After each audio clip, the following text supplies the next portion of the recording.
విన్నావుగా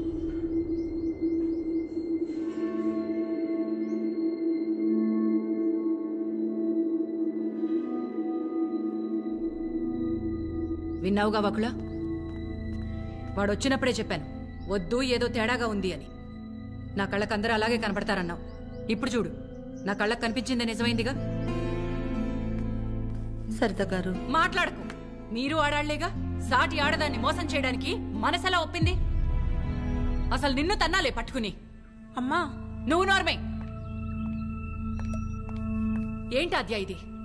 వాళ్ళంటే ముక్కు మొహం తెలియని వాళ్ళు. మీ అమ్మ గురించి పూర్తిగా తెలిసిందానివి నువ్వే ఇలా చేస్తే ఎలా? తనకున్న ఒకే ఒక్క నమ్మకం నువ్వు అందరిలాగానే అనిపించావు కదా. అయినా మిమ్మల్ని అనాలి. ఏం పెంపకమో ఏమో. పెంపకం గురించి ఎందుకండి? ఏ అంత రోషం పొడుచుకొచ్చింది? చేసే ముందుండాలి. ఎందుకు అలా మాట్లాడుతున్నారు? ఇంకా మాట్లాడుతున్నాను, సంతోషించండి. అక్క, ఇదంతా మనకు అవసరం. పద వెళ్దాం. ఇంకా నుంచున్నారే, పదండి. సిగ్గుండాలి. అమ్మా ఆగమ్మా. ఏ ఏ ఆగు. నువ్వు అరిచి గోల చేసేంత ఘోరం ఏం జరిగిపోలేదు ఇక్కడ. ప్రేమించిన అమ్మాయి కోసం వచ్చాడు, అంతేగాని ఎవరినైనా మోసం చేశాడా?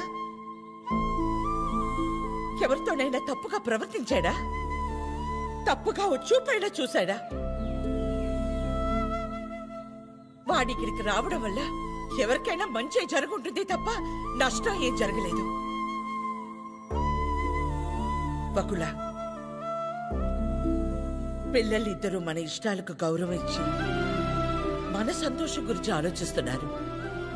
ఒక్కసారి వాళ్ళ ఇష్టం గురించే ఆలోచించడంలో తప్పే ఉంది.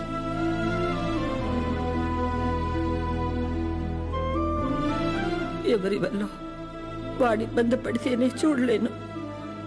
అలాంటిది వాడు బాధకి ఏమీ కారణం ఉండే నా ప్రాణం తట్టుకోలేదు. ఒకలా వయసులో చిన్నదానివైనా చేతిలో జోడించి నీకు నమస్కారం.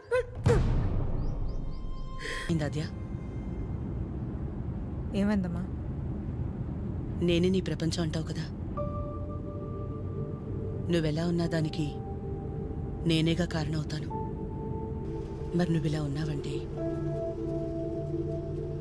నాకు తెలియకుండా నేనేదైనా తప్పు చేసి ఉండాలి, లేదా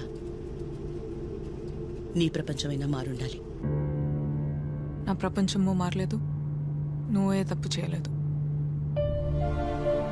నీ తర్వాతే నాకు ఏదైనమ్మా. తన ఫ్యామిలీని తీసుకెళ్ళిపోమని చెప్పడానికి చిరుని కలిశాను.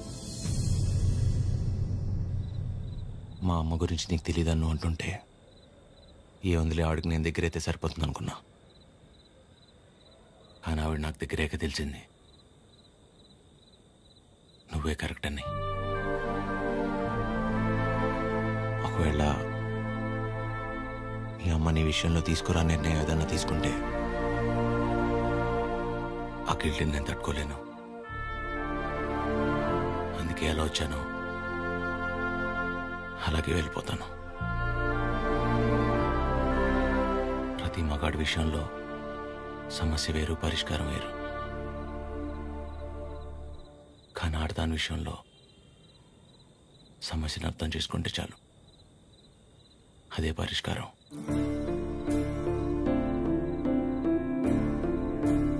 I'll miss you.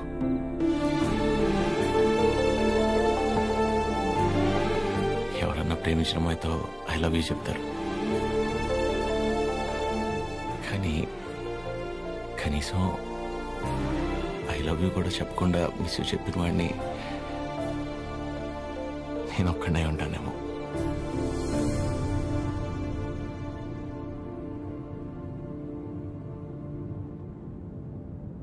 ఇప్పటిదాకా నేను ఒక్కదాన్నే నీ గురించి ఆలోచించాను, కానీ ఈ విషయంలో వాడు కూడా నీ గురించి ఆలోచించాడు. అనుకోకుండా ఆ తర్వాత రోజు ఏదేదో అయిపోయింది. అయింది చాలమ్మా. ఆంటీ వచ్చి ఏం నచ్చారు, అది నా దగ్గరే ఉండిపోయింది. కీర్తనకి ఇచ్చి పంపిద్దామని తీసుకొచ్చాను.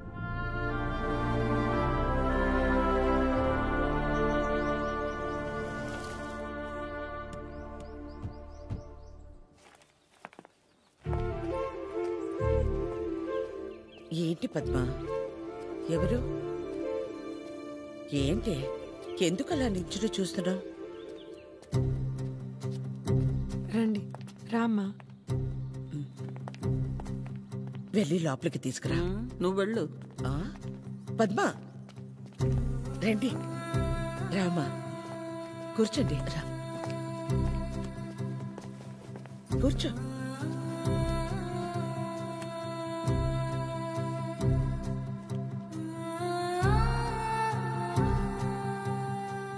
చిరు లేచిన వెంటనే నంబర్ తీసుకుని ఫోన్ చేద్దాం అనుకున్నాను.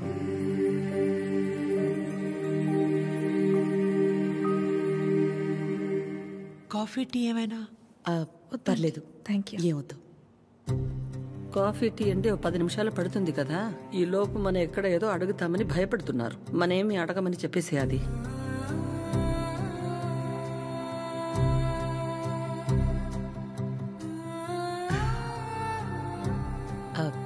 ఇంటికొచ్చినప్పుడు మీ చైన్ మా దగ్గరే ఉండిపోయింది.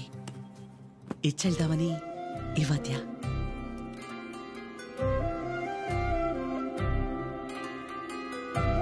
తొందర ఏముంది? తర్వాతైనా ఇచ్చుండొచ్చు కదా. తొందరని కాదు, ఎలాగూ వస్తున్నాం కదా అని. నేను వెళ్తాను అది. పద్మ ఆగు, వాళ్ళు వచ్చారుగా. ఎందుకు అది ఉండి నేనుండబట్లేక ఏదో అంటాను, మళ్ళీ ఏదో అవుతుంది. నా వల్ల అయింది చాలదా? ఏదో బిడ్డవాడు కాబట్టి ఒక మాట కూడా అనలేదు. అదే వాడొచ్చి పద్మమ్మ నేను నీ కడుపున పుట్టుంటే ఇలాగే చేసేదాని వాడిని ఒక్క మాట అనుండే నా ప్రాణం తట్టుకునేదా? అందరి మనసులో ఉన్నదే కదా అది. నేను బయటికన్నాను, అంత మాత్రానికి అన్ని మాటలా? ఆవిడ పేరేంటి? జుట్టు ఇక్కడ దాకే సగంలో సగం ఉంటుందే. సరితలా మాట్లాడి ఉండకూడదు, తప్పే. నా బాధ సరిత అలా మాట్లాడిందని కాదు. అంత జరుగుతున్నా నువ్వేం మాట్లాడలేదు, అందుకే. ఏం మాట్లాడాలి పద్మ?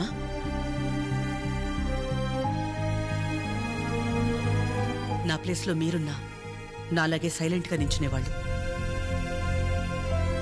మీలా కాదు నా గతం. మీలా ఒకరికి 10 మంది లేరు నా గతంలో. ఓ రోడ్డు దాటాలంటే ముందు చూపు మీద ఆధారపడతాం, తర్వాత వినికిడి మీద ఆధారపడతాం. అది లేదంటే సాయం చేయమని ఓ మాట మీద ఆధారపడతాం. ఎప్పుడైతే గౌరవించకపోయినా పర్లేదు, కనీసం ఆడదని గుర్తించడం కూడా తెలియని వాణ్ణి పెళ్లి చేసుకున్నానో చూపు పోయింది. నా బాధ ఇదని ఏడ్చినా మౌనంగా ఉన్న ఇంట్లో వాళ్ల వల్ల వినికిడిపోయింది. సాయం అడుగుదామంటే ఎక్కడ డబ్బు అడుగుతుందేమో అన్న బంధువులు ఒకవైపు, సాయం చేస్తాం మాకేంటి అన్న రాబందులు మరోవైపు.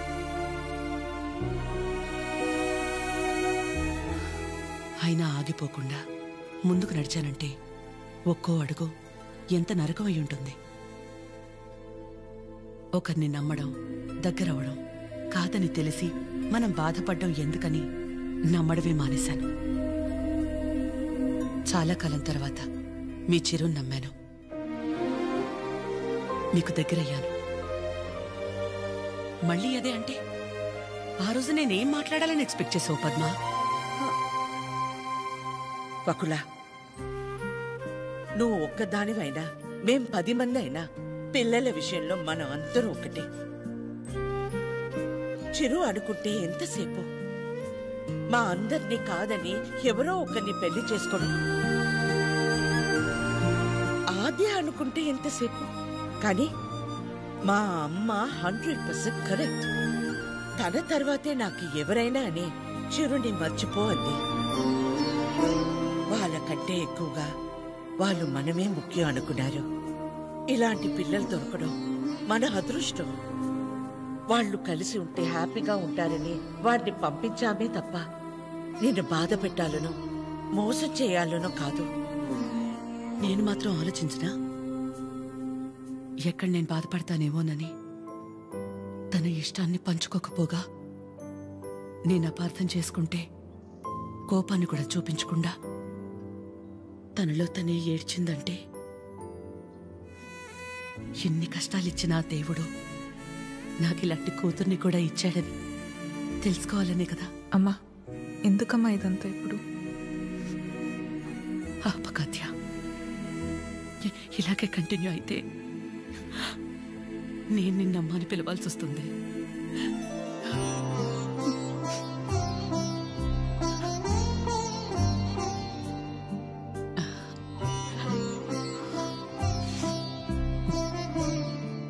అందరూ ఒకవైపు, మనం మాత్రం ఒకవైపు ఉంటే ఆ బాధ ఎలా ఉంటుందో నాకు తెలుసు. అలాంటిది ప్రవళిక విషయంలో ఒక్కతే ఉన్న తన పక్కన చిరు వెళ్ళి నించున్నప్పుడే నాకు అనిపించింది తనందరిలా కాదని.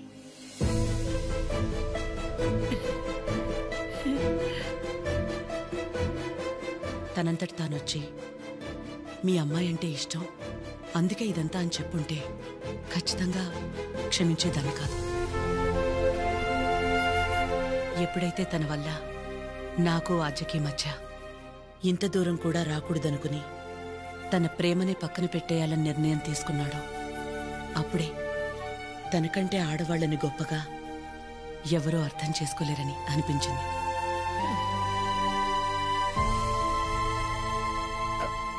అంత అనిపించిందంటే మా చిరుకి మీ ఆద్యాన్ని ఇచ్చేవచ్చుగా. మీకంటే బాగా చూసుకుంటాం మీ ఆద్యని. చిరు ఆద్య జంట చూడముచ్చటగా ఉంటుంది. పెళ్లి చేసేద్దామండి. వాడు బాధపడితే మేము చూడలేం. ప్లీజ్ ఒప్పుకోండి. బాధ ఏంటండి? బాధ మన అందరం ఇక్కడ నించొని వాడి గురించి ఇంతగా ఆలోచించి ఇంతలా ఎమోషనల్ అయి మాట్లాడుకుంటుంటే వాడు లోపల ప్రశాంతంగా నిద్రపోతున్నాడు. వాడికి ఏం బాధ? మళ్ళీ దీనికి వచ్చింది. ఏ బాధ లేదు, ప్రేమ లేదు. పదమ్మా వెళ్దాం. ఏంటమ్మా అందరం ఒకటయ్యాక ఈ ఆడాళ్ళని ఎవరండి నిద్రపోయింది? ఎవరండి నిద్రపోయింది? 4 నెలలు అయింది నిద్రపోయింది. ఏ ముహూర్తాన్ని చూశాను అప్పటి నుంచి నాకు నిద్రలేదు. కళ్ళేంటి ఎర్రగా ఉన్నాయంటే షాంపూ పడిందని అబద్ధం చెప్పుకుంటూ తిరుగుతున్నాను. చిచి, ఇప్పుడు దాకా నా పెళ్లి కాకపోవడానికి కారణమైన మీరు అందరూ గొప్పోళ్ళు. అసలు పెళ్ళే వద్దని ఈవిడ గొప్పది. ఇదిగో తినుందే, ప్రేమించినోడు ఏమైపోయినా మా అమ్మే నా సర్వస్వం అనుకున్న తిను ఇంకా చాలా గొప్పది. మీరందరూ గొప్పోళ్ళు, నేను ఒక్కడే తెంగరోండి. అరే చిన్నపిల్లోడు, అమాయకుడు ఇలా అయిపోయాడని కనీసం కనికరం లేదా మీకు? మీ ఆడాలతో యుద్ధం చేసే అంత శక్తి నాకు లేదు. మిమ్మల్ని అర్థం చేసుకునేంత జ్ఞానం ఏ దేవుడు ఏ మగాడికి ఇవ్వలేదు. ఒకటే అనగలను, ఆడాళ్ళు మీకు జోహార్లు. అతే